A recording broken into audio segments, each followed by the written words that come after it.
On the way back from Lewis's funeral, my mom told me to start packing. She waited until the day before we left to tell Edie.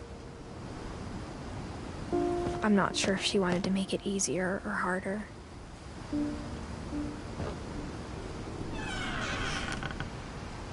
I wish we'd stayed.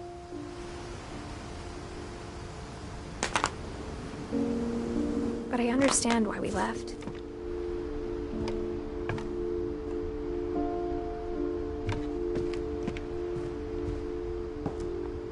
My mom ended up leaving everything behind.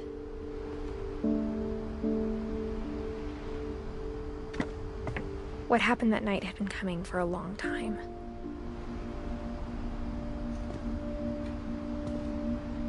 Maybe it should have come sooner.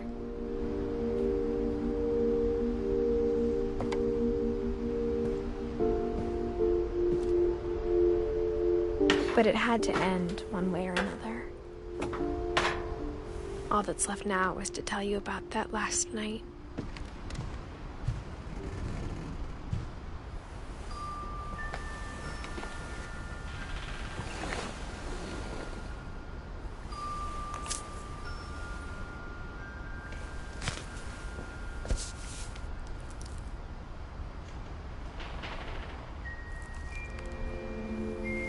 That whole last day, Edie just watched us pack and didn't say a word.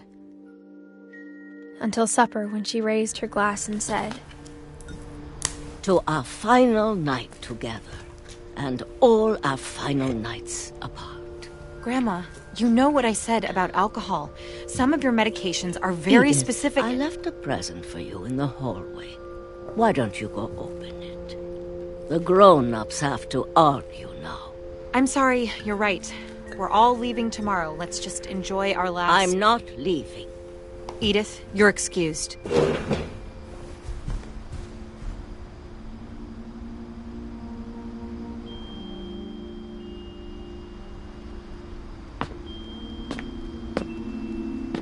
The power had been shut off that morning, but Edie always had plenty of candles. When my mom sealed the library, I don't think she knew about the other entrance.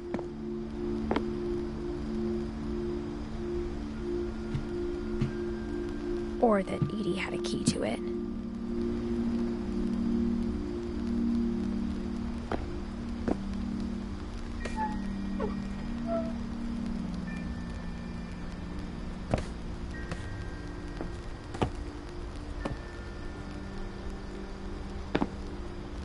That thing you're afraid of isn't going to end when you leave the house.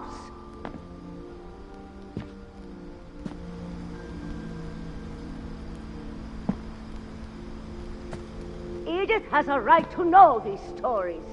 My children are dead because of your stories. I think it's best if Edith and I leave tonight.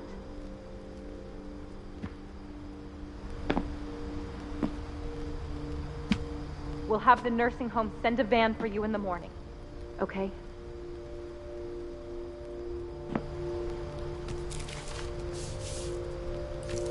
Dear Edith, there's so many stories I wish I could tell you, but there's only time for one.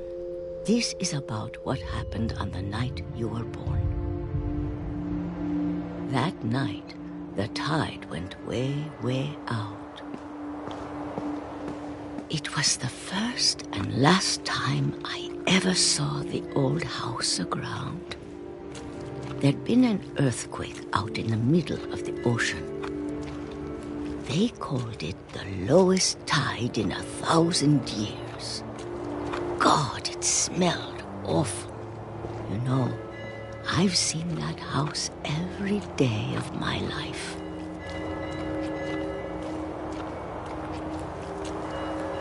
But I never thought I'd go back to it.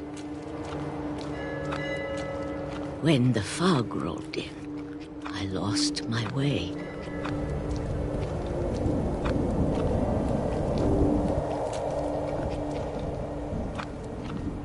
I got turned around.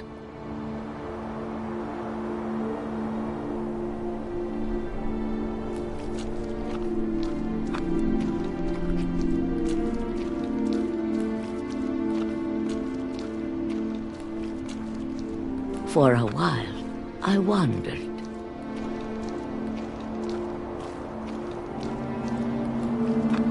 I started seeing things.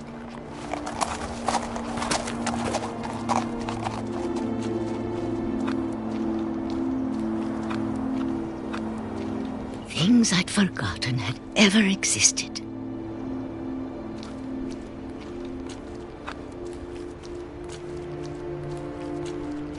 But when I saw them, they felt like old friends.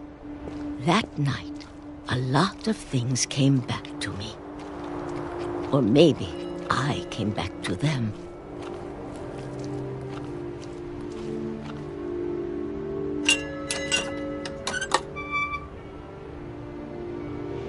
Things I can't explain, but that I need you to try and... Edith, what are you doing in here? It's mine. Edith! Mom, you're gonna rip it! Let go! I kicked and screamed, but Mom dragged me to the car.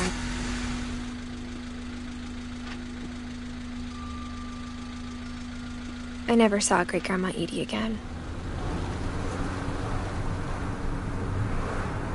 The next morning, the van came to pick her up, but she was already gone. After that, we moved around a lot.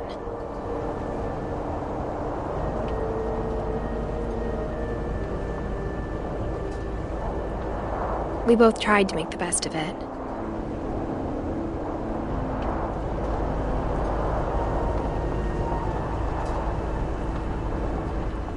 A few years went by.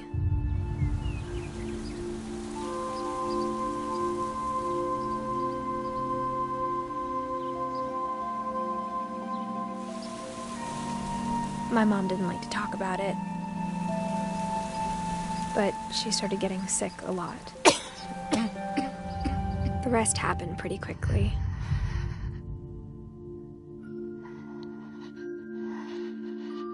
She got better for a while, and then she didn't.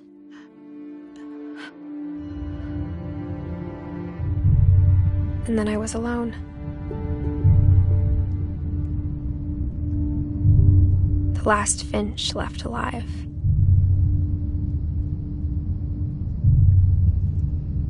Until I found out about you. I'm still not sure what to tell you about all this.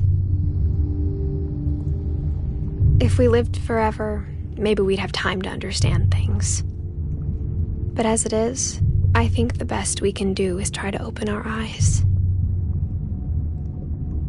And appreciate how strange and brief all of this is.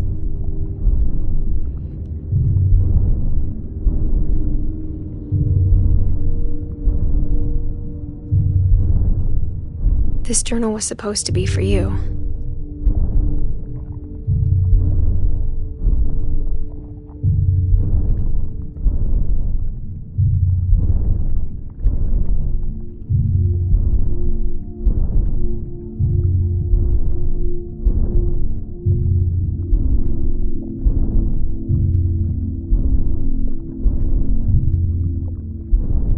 But now I hope you'll never see it. I just want to meet you and tell you all these stories myself. But I guess if you're reading this now, things didn't work out that way.